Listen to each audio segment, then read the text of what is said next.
ಮಗಳೇ, ಇವತ್ತ್ಯಾಕೆ ಕತೆ ಬೇಡವಾ? ಯಾಕೋ ಬೇಜಾರಾಗಿದ್ದಾರಲ್ಲ ಮಗಳು. ಅಪ್ಪ, ನೀವು ಒಳ್ಳೊಳ್ಳೆ ಕಥೆನ ಹೇಳ್ತೀರಾ, ಆದರೆ ನನಗೆ ಇನ್ನೂ ತುಂಬ ಚೆನ್ನಾಗಿರೋ ಕತೆ ಬೇಕು. ಅದಕ್ಕೆ ನಾನು ಕೇಳಲಿಲ್ಲ, ನೀವೇ ಹೇಳಲಿ ಅಂತ ಸುಮ್ಮನಿದ್ದೆ. ಓ ಹೌದಾ. ಇವತ್ತು ರಾಜಂದು ರಾಣಿದು ಯಾರ್ದು ಬೇಡ, ನಾನೊಂದು ತುಂಬ ಚೆನ್ನಾಗಿರೋ ಕತೆ ಹೇಳ್ತೀನಿ, ಕೇಳ್ತೀಯಾ? ಹ್ಞೂನಪ್ಪ, ಕೇಳ್ತೀನಿ. ಈ ಕತೆ ಯಾರ್ದು ಗೊತ್ತಾ? ಯಾರ್ದಪ್ಪ? ಶ್ರೀಕೃಷ್ಣ ದೇವರಾಯ ಅನ್ನೋ ಒಬ್ಬ ರಾಜ ಇದ್ದ. ಹೋಗಪ್ಪ, ಮತ್ತೆ ರಾಜ ಅಂತಿದೀಯಾ? ರಾಜ ಅಂದರೆ ಅವನ ಆಸ್ಥಾನದಲ್ಲೊಬ್ಬ ಹಾಸ್ಯಗಾರ ಇದ್ದ. ಹಾಸ್ಯಗಾರ ಅಂದರೆ ಮಾತ್ಗೂ ತಮಾಷೆ ಮಾಡ್ತಾ ಇದ್ದವನು. ಹೌದಾ? ಅವನ ಮಂತ್ರಿ ಕೂಡ. ಮಂತ್ರಿ ಅಂದ್ರೇನು ಅಂದರೆ ರಾಜನಿಗೆ ಯಾವಾಗ ಏನು ಬೇಕೋ ಎಲ್ಲ ಸಲಹೆ ಕೊಡ್ತಾ ಇದ್ದ. ಓ, ಸಜೆಷನ್ ಕೊಡ್ತಿದ್ನಾ? ಹ್ಞೂ ಹ್ಞೂ ಹ್ಞೂ ಅವನೇನೆ. ಯಾರವನು? ಅವನು ತೆನಾಲಿ ರಾಮಕೃಷ್ಣ ಅಂತ. ಯಾಕಮ್ಮ ಹಿಂಗೆ ನಗ್ತಿದೀಯಾ? ಹೆಸ್ರೇ ಚೆನ್ನಾಗಿದೆ ಅಪ್ಪ, ತೆನಾಲಿ ರಾಮಕೃಷ್ಣ. ಹೌದಪ್ಪ, ತೆನಾಲಿ ರಾಮಕೃಷ್ಣ ಭಾಳ ಬುದ್ಧಿವಂತ ಮಗಳೇ. ಆ ಬುದ್ಧಿವಂತ ತೆನಾಲಿ ರಾಮಕೃಷ್ಣನ ಆಗಾಗ ಚೆಕ್ ಮಾಡೋದು ಶ್ರೀಕೃಷ್ಣ ದೇವರಾಯನಿಗೆ ಒಂಥರ ಖುಷಿ. ಅವನು ಅದೇ ಬೇಕಾಗಿ ಏನಾದರೂ ಒಂದು ಪ್ರಶ್ನೆನ ಕೇಳ್ತಾ ಇದ್ದ, ಇಕ್ಕಟ್ಟಿಗೆ ಸಿಲುಕಿಸ್ತಾ ಇದ್ದ. ಆ ಶ್ರೀಕೃಷ್ಣ ದೇವರಾಯನ ಆಸ್ಥಾನದಲ್ಲಿ ಇನ್ನೂ ಬಹಳ ಜನ ಮಂತ್ರಿಗಳಿದ್ರು ಮಗಳೇ. ಹ್ಞೂ ಹ್ಞೂ ಅವ್ರಿಗೆಲ್ಲ ಇವನ್ನ ಕಂಡ್ರಾಗ್ತಿರ್ಲಿಲ್ಲ. ಯಾಕಪ್ಪ? ಯಾಕೆ ಅಂದರೆ ಇವನು ಅತಿ ಬುದ್ಧಿವಂತ ಅಲ್ವಾ, ಎಂಥ ಪರಿಸ್ಥಿತಿಯಿಂದನೂ ತಪ್ಪಿಸ್ಕೊಂಡ್ಬಿಡ್ತಾನೆ ಅನ್ನೋದು ಅವ್ರಿಗೆ ಸಹಿಸೋಕ್ಕಾಗ್ತಾ ಇರಲಿಲ್ಲ. ಇವತ್ತು ಶ್ರೀಕೃಷ್ಣ ದೇವರಾಯ ತೆನಾಲಿರಾಮನಿಗೆ ಒಂದು ಪರೀಕ್ಷೆ ಇಡ್ತೀನಿ ಅಂತ ಹೇಳಿದ್ದ. ಅದನ್ನು ನೋಡಿ ಮತ್ತು ಅದನ್ನು ಕೇಳಿಸ್ಕೊಂಡು ಇಡೀ ಸಭೆ ಮತ್ತು ಆಸ್ಥಾನ ಗಪ್ಚುಪ್ಪಾಗ್ಬಿಡ್ತು. ಯಾಕಂದರೆ ಇವತ್ತು ಇಷ್ಟು ದಿನ ಆಟ ಆಡಿಸ್ತಾ ಇದ್ದ ತೆನಾಲಿರಾಮ ಈಗ ರಾಜನ ಕೈ ಸರಿಯಾಗಿ ಸಿಕ್ಕಾಕೊಂಡವನೆ ಅಂತ ಎಲ್ಲರೂ ಖುಷಿಯಾಗಿ ಬಂದಿದ್ರು, ಆಸ್ಥಾನದಲ್ಲಿ ಕೂತ್ಕೊಂಡಿದ್ರು. ಅಷ್ಟರಲ್ಲಿ ತೆನಾಲಿರಾಮ ಬಂದವನೇ ಯಥಾ ಪ್ರಕಾರ ಅವ್ರಿಗೆ ನಮಸ್ಕಾರ ಮಾಡ್ದ.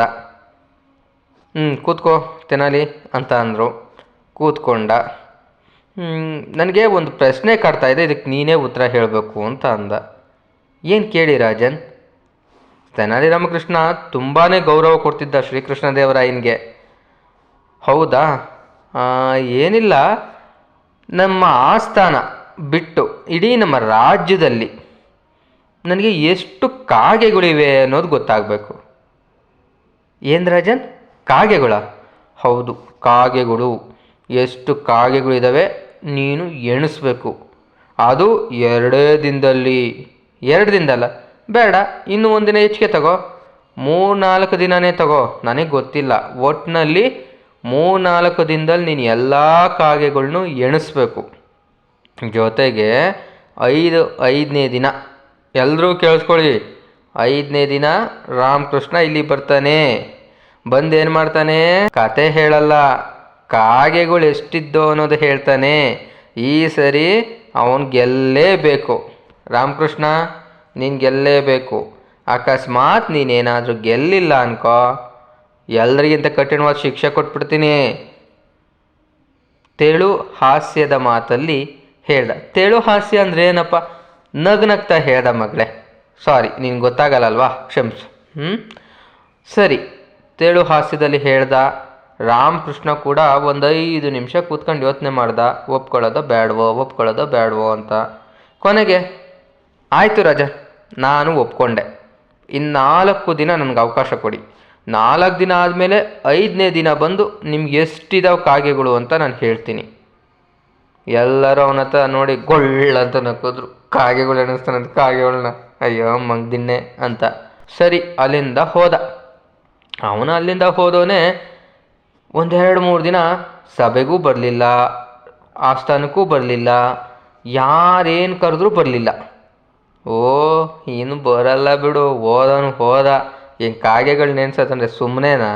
ಅಯ್ಯೋ ದಡ್ಡಂತಂದವನ್ನ, ಏನೋ ತಾನೇ ಬುದ್ಧಿವಂತ ಅಂತ ಎಲ್ಲರ ಮುಂದೆ ಕುಣಿತಿದ್ದ ಅಂತ ಅವ್ರಿಗೆ ಅವರೇ ಮಾತಾಡ್ತಾ ಇದ್ರು. 4ನೇ ದಿನ ಮುಗೀತು. ಎಲ್ಲರೂ ಕಾತರರಾಗಿ ಕಾಯ್ತಾ ಇದ್ದಾರೆ, ಚಾತಕ ಪಕ್ಷಿಗಳ ಥರ. ಇವತ್ತೇನಾಗುತ್ತೆ, ತೆನಾಲಿರಾಮನಿಗೆ ಏನಾಗುತ್ತೆ, ಆಹಾ ಅವನು ಬಿಟ್ಟೋಗ್ತಾನೆ, ಖಂಡಿತ ಆಸ್ಥಾನ ಬಿಟ್ಟೋಗ್ತಾನೆ. ಕುದಿತಾ ಇದ್ರು ಒಳಗಡೆ, ಒಂಥರ ವಿಕೃತ ಸಂತೋಷ. ಯಾಕಪ್ಪ? ಯಾಕಂದರೆ ಅವ್ನು ಕಂಡ್ರೆ ಹೊಟ್ಟೆ ಉರಿ ಹೆಚ್ಚಿಗೆ ಇತ್ತು ಮಗಳೇ. ಯಾಕಂದರೆ ಅವನಿಗೆ ಸಿಕ್ತಿದ್ದು ಮಾನ್ಯತೆ ಅವ್ರು ಯಾರಿಗೂ ಸಿಗ್ತಾ ಇರಲಿಲ್ಲ, ಅವನಿಗೆ ಸಿಕ್ಕಿದ ಬೆಲೆ ಯಾರಿಗೂ ಸಿಗ್ತಿರ್ಲಿಲ್ಲ ಅಂತ. ಸರಿ, ತೆನಾಲಿರಾಮ 4ನೇ ದಿನ ಬಂದ ಮಗಳೇ. ಬಂದವನೇ ಸುತ್ತಲೂ ನೋಡ್ದ. ನಾಳೆ 5ನೇ ದಿನ, ಇವತ್ತು ಸಂಜೆ ಬಂದಿದ್ದಾನೆ. ಶ್ರೀಕೃಷ್ಣ ದೇವರಾಯ ತನ್ನ ಸಿಂಹಾಸನದಲ್ಲಿ ಆರಾಮಾಗಿ ಕುಳ್ಕೊಂಡವನೆ. ಏನೋ ಸಭೆಗಳನ್ನ ಮಾಡ್ತಾ ಇದ್ದ. ಅಷ್ಟರಲ್ಲಿ ರಾಮಕೃಷ್ಣ ಬಂದಿದ್ದು ನೋಡಿ ಅವನ ಮುಖದಲ್ಲೂ ಒಂದು ನಗು. ಭಲೇ ರಾಮಕೃಷ್ಣ, ಭಲೆ. ಅಂತೂ ಹೇಳಿದ ಸಮಯಕ್ಕೆ ಬಂದಿದೀಯಾ ನೋಡು. ನೀನು ಅದಕ್ಕೆ ಕಣಯ್ಯ ನೀನು ಇಷ್ಟಪಡೋದು. ಸರಿ, ನಾನು ಹೇಳಿದ್ನಲ್ಲ, ಏನು ಮಾಡಿದೆ? ಕಾಗೆಗಳನ್ನ ಎಣಿಸ್ದೇನು? ಅವರು ಒಂಥರ ಕುಹುಕವಾಗಿ ಕೇಳಿದ್ರು. ಏನೋ ಒಂದು ಕಿತಾಪತಿ ಮಾಡಿರ್ತಾನೆ, ಏನಾದರೂ ಒಂದು ಮಾಡ್ಕೊಂಡು ಬಂದಿರ್ತಾನೆ ತೆನಾಲಿ ರಾಮಕೃಷ್ಣ ಅನ್ನೋದು ಅವ್ರಿಗೂ ಗೊತ್ತಿತ್ತು. ನಾನು ಎಣಿಸ್ಬಿಟ್ಟೆ ಮಹಾರಾಜ ಅಂತ. ಏನು, ಕಾಗೆಗಳನ್ನ ಎಣಿಸ್ದ? ಹ್ಞೂ ಮಹಾರಾಜ, ನಾನು ಎಣಿಸ್ಬಿಟ್ಟೆ, ಕ್ಯಾಶುಯಲ್ ಆಗಿ ಹೇಳ್ದ. ಅವನು ಅಷ್ಟೊಂದು ಸಹಜವಾಗಿ ಹೇಳಿದಾಗ ಎಲ್ಲರೂ ಅವನ ಹತ್ರ ನೋಡಿದ್ರು. ಏನು, ಕಾಗೆಗಳನ್ನ ಎಣಿಸ್ಕೊಂಬಂದ ಇವನೇನು ಮನುಷ್ಯನ, ಹೆಂಗೆ ಸುಳ್ಳು ಹೇಳ್ತಾವನು ಇವನು? ಒಬ್ಬರು ಹೇಳಿದ್ರು, ಇಲ್ಲ ರಾಜ ನಂಬೇಡಿ, ಇವನು ಸುಳ್ಳು ಹೇಳ್ತಾವನೆ. ಅದೇನು 4 ದಿನಕ್ಕೆ ಎಣ್ಸೋಕ್ಕೆ ಏನು ಕೆಟ್ಟೋಯ್ತು? ಕಾಗೆಗಳು ಒಂದು ಬರುತ್ತೆ ಒಂದು ಹೋಗುತ್ತೆ, ಅಂಥದ್ನು ಎಣಿಸಿದ್ದಾನೆ ಅಂದರೆ ಅದು ಇಡೀ ಸಾಮ್ರಾಜ್ಯವನ್ನೇ ಸುತ್ತಬಿಟ್ಟು ಊರು ಸುತ್ತಬಿಟ್ಟು 4-5 ದಿನದಲ್ಲಿ ಹೇಳೋಕ್ಕಾಗತ್ತಾ? ಏನೋ ಸುಳ್ಳು ಹೇಳ್ತಾವನೆ. ಇಲ್ಲ ರಾಜ, ನಿಮಗೆ ಕೊಟ್ಟು ಮಾತಿನಂತೆ ನಾನು ನನ್ನ ಜೊತೆ ಕೆಲವರು ಭಟರನ್ನು ಕೂಡ ಕರ್ಕೊಂಡೋಗಿ ಎಣಿಸ್ಕೊಬಂದಿದ್ದೀನಿ. ಬೇಕಾದ್ರೆ ದ್ವಾರಪಾಲಕರನ್ನು ಕರಿತೀನಿ, ನನ್ನ ಜೊತೆ ಯಾರ್ಯಾರು ಬಂದಿದ್ರು ಅಂತ ಅವ್ರು ಹೇಳ್ತಾರೆ, ಕೇಳಿ ಅಂತ ಅವ್ರನ್ನೂ ಕರೆದ. ಅವರು, ಹೌದು ಸ್ವಾಮಿ, ಇಂತಿಂಥವರೆಲ್ಲ ಹೋಗಿದ್ರು, ನಾವು ನೋಡಿದ್ವಿ, ಇವತ್ತು ಎಲ್ಲ ಒಟ್ಟಿಗೆ ಬಂದರು, ಅವ್ರು ಅಲ್ಲೇ ಇದ್ದಾರೆ, ನಾವು ಇಲ್ಲಿದ್ದೀವಿ, ಬೇಕಾದ್ರೆ ಅವ್ರನ್ನೂ ಕರೆಸ್ತೀವಿ ಅಂತ ಅಂದರು. ರಾಜ, ಬೇಡ ಬೇಡ, ನೀವು ನಿಮ್ಮ ಕೆಲಸ ನೋಡ್ಕೊ ಹೋಗಿ. ರಾಮಕೃಷ್ಣ ಹೇಳು ಅಂತ ಹೇಳಿದ್ರು. ನಿಜಕ್ಕೂ ಕರ್ಕೊಂಡು ಹೋಗಿದ್ನಾ ಅಪ್ಪ? ತೆನಾಲಿ ರಾಮಕೃಷ್ಣ ಎಲ್ಲ ಕಾಗೆಗಳನ್ನ ಎಣಿಸ್ಕೊಬಂದ್ಬಿಟ್ಟಿದ್ನಾ? ಮಗು ಆಸಕ್ತಿಯಿಂದ ಕೇಳ್ತು. ಇಲ್ಲೇ ಇರೋದು ಮಗಳೇ, ಎಂಥ ಉತ್ತರವನ್ನು ಕೊಟ್ಟ ಗೊತ್ತಾ ತೆನಾಲಿ ರಾಮಕೃಷ್ಣ. ಮತ್ತು ನಮ್ಮ ಸಾಮ್ರಾಜ್ಯದಲ್ಲಿ ಅದೆಷ್ಟು ಕಾಗೆಗಳಿವೆ ನೋಡೋಣ ಹೇಳು ಅಂತ ಶ್ರೀಕೃಷ್ಣ ದೇವರಾಯ ಕೇಳಿದ್ರು. ಅದಕ್ಕೆ ರಾಮಕೃಷ್ಣ ಕೊಟ್ಟ ಉತ್ತರ ಏನು ಗೊತ್ತಾ? 1,98,362. ಇನ್ನೊಂದು ಸರಿ ಹೇಳು ಅಂದರು. 1,98,362. ಕರೆಕ್ಟಾ ಅಂದರು. ಕರೆಕ್ಟು ಅಂದು. ಹೌದಾ, ಸರಿ ಆಯಿತು. ಅಕಸ್ಮಾತ್ ಅದಕ್ಕಿಂತ ಹೆಚ್ಚಿಗೆ ಇದ್ದರೆ ಏನು ಮಾಡ್ತೀಯಾ? ಇನ್ನೊಬ್ಬ ಮಂತ್ರಿ ಎದ್ದ. ಹೌದು, ಅದಕ್ಕಿಂತ ಕಡಿಮೆ ಇದ್ದರೆ ಏನು ಮಾಡ್ತೀಯಾ? ಮಹಾರಾಜ ಕೊಡೋ ಶಿಕ್ಷೆನ ಅನುಭವಿಸ್ತೀಯೋ ಕೇಳಿದ್ರು. ನಾನು ಸಿದ್ಧ ಇದ್ದೀನಿ. ಸರಿ, ಯಾರಿಗಾದರೂ ನಿಮ್ಗೆ ಅನುಮಾನ ಇದ್ದರೆ ನೀವು ಯಾರಾದರೂ, ನಾನು ಇಲ್ಲೇ ಇರ್ತೀನಿ, ಹೋಗಿ ಎಣಿಸ್ಕೊಬನ್ನಿ ಅಂತ ಅಂದ. ಎಲ್ಲರೂ ಮುಖ ನೋಡ್ಕೊಂಡ್ರು. ಮಹಾರಾಜ ಎಲ್ಲರ ಮುಖನೂ ನೋಡ್ದ. ಇವ್ರು ಯಾರೂ ಹೋಗೋ ಥರ ಕಾಣಿಸ್ತಾ ಇಲ್ಲ.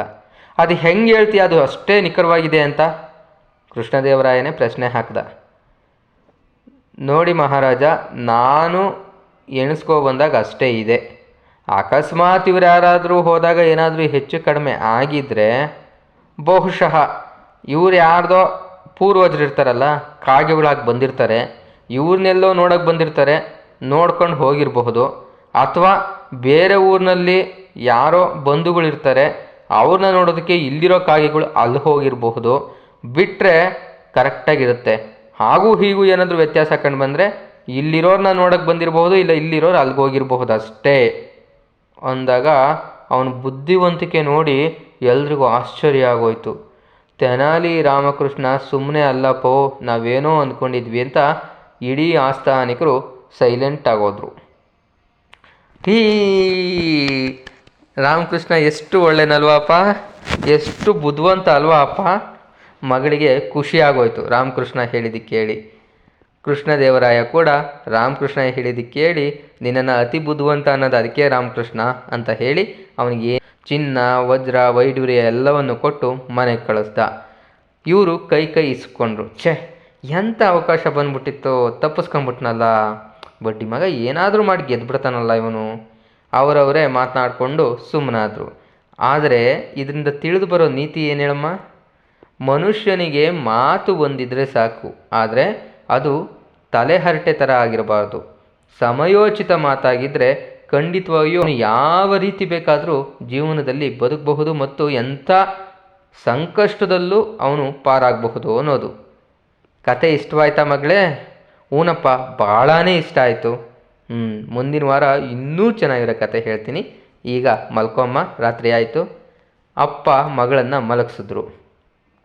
ರಾಮಕೃಷ್ಣನ ಬುದ್ಧಿವಂತಿಕೆ ಇವತ್ತು ನಮ್ಮಲ್ಲಿಲ್ಲ. ನಮ್ಮಲ್ಲಿರೋದು ಬರೀ ನಾಟಕ, ಬರೀ ಮೋಸ, ಬರೀ ವಂಚನೆ. ಆದರೆ ರಾಮಕೃಷ್ಣನ ರೀತಿ ಬದುಕಬೇಕು ಅಂದರೆ ಅವನದ್ದೇ ಆದ ರೀತಿಯಲ್ಲಿ, ಅವನದ್ದೇ ಆದ ಶೈಲಿಯಲ್ಲಿ ನಾವು ಅವನ ಒಂದು ತತ್ವಗಳನ್ನ ರೂಢಿಸ್ಕೋಬೇಕು. ಅದು ಸತ್ಯ ಕೂಡ. ಅವನ ಮನಸ್ಸಿಗೆ ಅನ್ನಿಸ್ತು. ಅವನು ಕೂಡ ರಾಮಕೃಷ್ಣನ ಬುದ್ಧಿವಂತಿಕೆಯನ್ನು ನೆನೆಯುತ್ತಾ ಮಲಕ್ಕೊಂಡ.